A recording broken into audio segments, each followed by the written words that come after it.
Hello. Hello, I'm Ian, this is Jane, and we're here doing the Edinburgh Festival Fringe. Today's the first day, show 3, and we went to see The Insider. Well, we weren't quite sure whose choice it was, but apparently it was mine.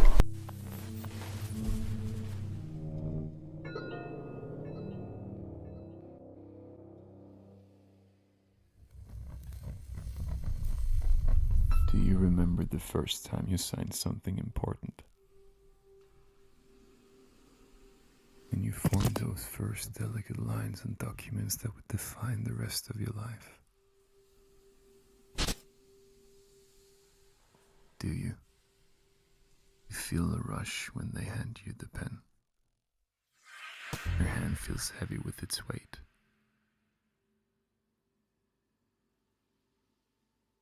You hesitate for just a second before placing the moist tip onto the paper.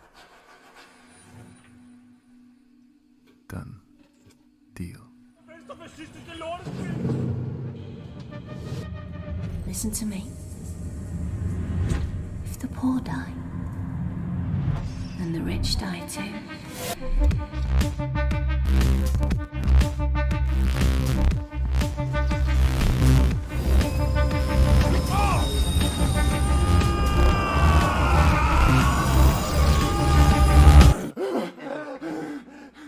That's how it works. And when we fall,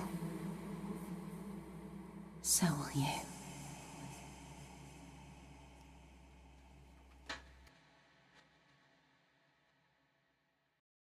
Do you want to read a little bit of blurb? So this is by the Teater Katapult. Apologies for the pronunciation. Thriller, contemporary.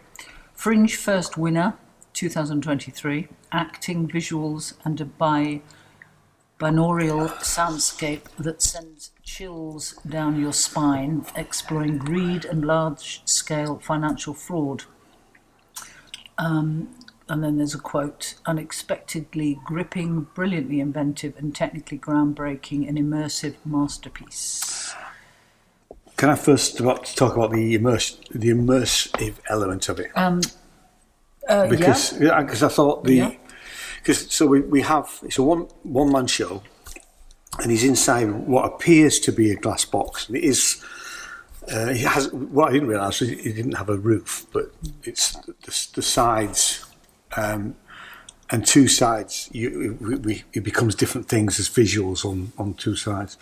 I thought the staging of it was absolutely superb. So did I. And the opening sequence with everybody has to wear headphones.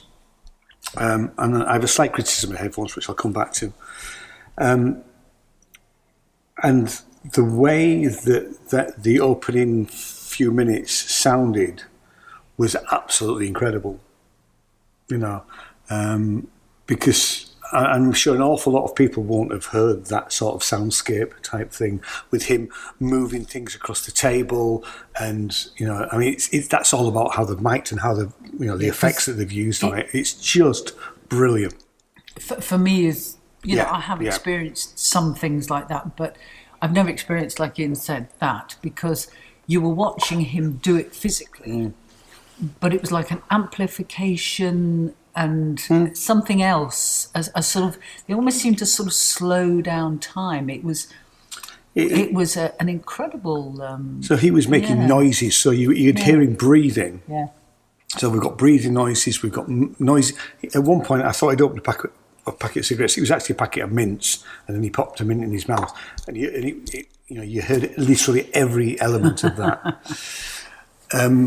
So I thought that was brilliant. I thought his performance was amazing. I have a slight problem with the story. Right, okay, well, I didn't feel as engaged with it as I should have done. I think my engagement, at first I was conscious that it was sort of a complicated financial fraud, which I know nothing about. Yeah, I knew nothing about it either. There is a sequence where he explains it, I think, extremely well. He does, actually, yeah. Using just a marker pen. And because it's glass, obviously, so he uses it like a blackboard. and that's incredibly effective, actually.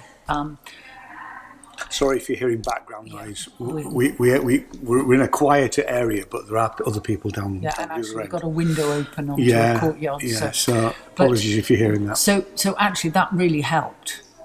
And then the narrative, I mean, he was being interrogated. And then when maybe they were discussing some sort of financial points, because I didn't sort of really understand it, I sort of dropped out a bit.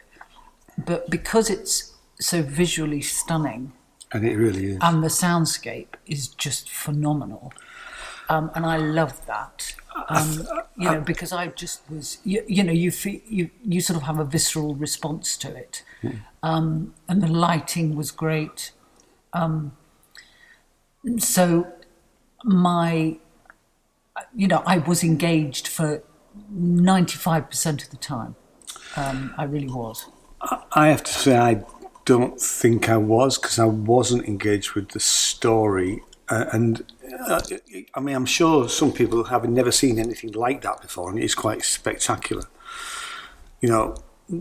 would probably be engaged all the way through because of what they're watching. But that actually detracts from the story element, I think. And for me, about halfway through, it felt quite superficial because, I mean, because I've sort of lived in this world, not the visuals, the audio, the audiology element of it, the surround sound element of it, and having done things in that sort of world, about halfway through, I thought, right, okay, I get this, but I'm not really engaged with what's going on from a story point of view.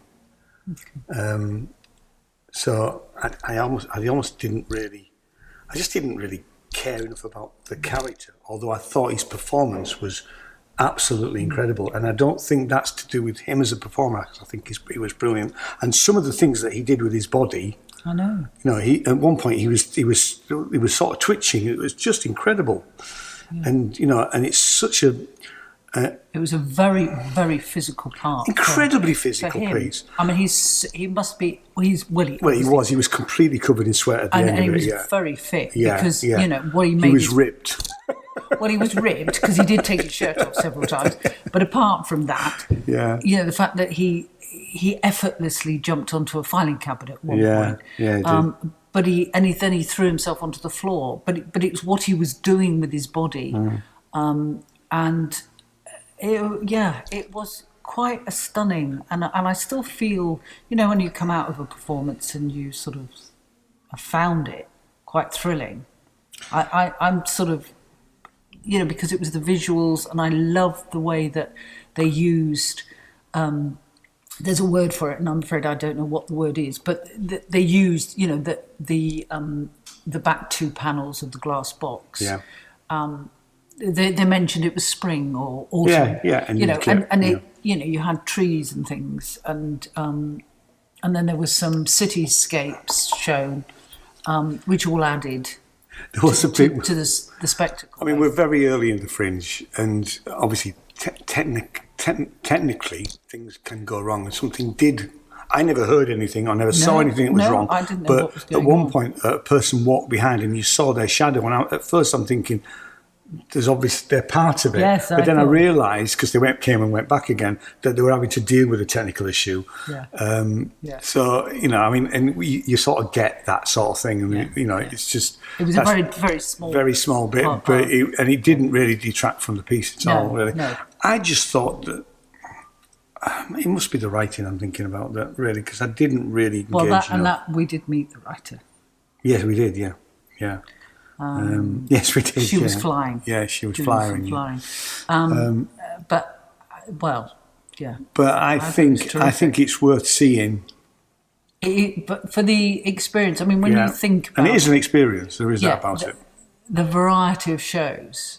I mean, to see something of that technical spec.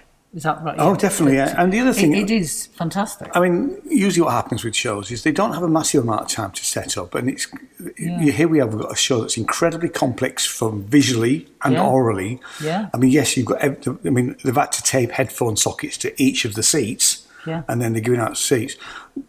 My only other real criticism is that I found it too loud. Now, I actually put earplugs in, not earplugs, but they're the musicians' earplugs, so they reduce the overall sound. Because after a first few minutes, when he was doing loud parts or shouting, it is actually too loud.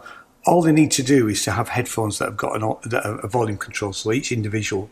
If you've got people that have coming with sensitive hearing, they need to have some headphones that they could give to those people so that they could turn it down to their own volume. So you didn't find it. You didn't find that. No, I didn't experience that. No, and you know, not everybody will have that issue, but for me, and when I put my earplugs in, it was fine. I twist them and I can get the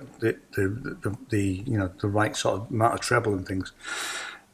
They were fine then for the rest of the show, but I was what, 5-10 minutes in. I thought, actually, I'm going to find this really, really irritating for listening to this volume for an hour. You know, it's just a small thing, and they don't need them to do it for everybody. But then, you know, if the team see this, just to have a few pairs for those people that have got sensitive hearing, because everybody's hearing is slightly different. You know? Yeah, fair enough. Yeah. Fair enough. But I thought it was a really good piece of work. Yeah. You know, Terrific. How many stars? A very strong, a good 4, a very good 4. I'm going to go for a 3, but only because I wasn't engaged with the story as much. But I certainly think it's definitely worth seeing. Yeah. You know. I do. And I don't know I don't think there's anything that can do to that element. Maybe that's just me, because I'll be honest with you. You know. It got a rousing, it got a standing ovation from quite a few people. Yeah, absolutely. So don't take my approach. Take James, if anybody. Yeah. And you need to, and we always say with these sort of things, you do need to make your own mind up about seeing this thing. It's definitely worth seeing for his performance alone, and the way that the soundscape and the visuals work. That in its own, it's a fantastic piece of work. It really stands out. I mean, it's very different to. Well, I say that to the majority of things that you'll see. Yeah. This is very different. Yeah, it is. Yeah, we have seen other things like this. I mean, we saw that thing. The Oedipus. Oedipus something or other a few years ago. They had a live band and an incredible soundtrack going on at the same time. And that involved a glass box. But that's another it's story. a very, very different story. But actually, and the level of complexity of that show is matched by this, I think. Oh, really. absolutely. Yeah, without question. So when's it on? It is on. So it started yesterday. There were previews, and it is going on until the 23rd.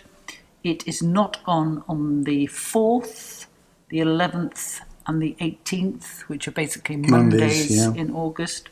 And it is £18 or £16. And it is on at the Pleasance Dome, and it's the King Dome. At time? Sorry, at 1:30. 1:30. For an extra hour and 10 minutes, I think, isn't it? An hour and 5. 5, yeah. And it was over an hour, yeah. Go see it. It's great. It is good. Yeah, very good. Thanks so much. We'll see you next time. Cheers, bye.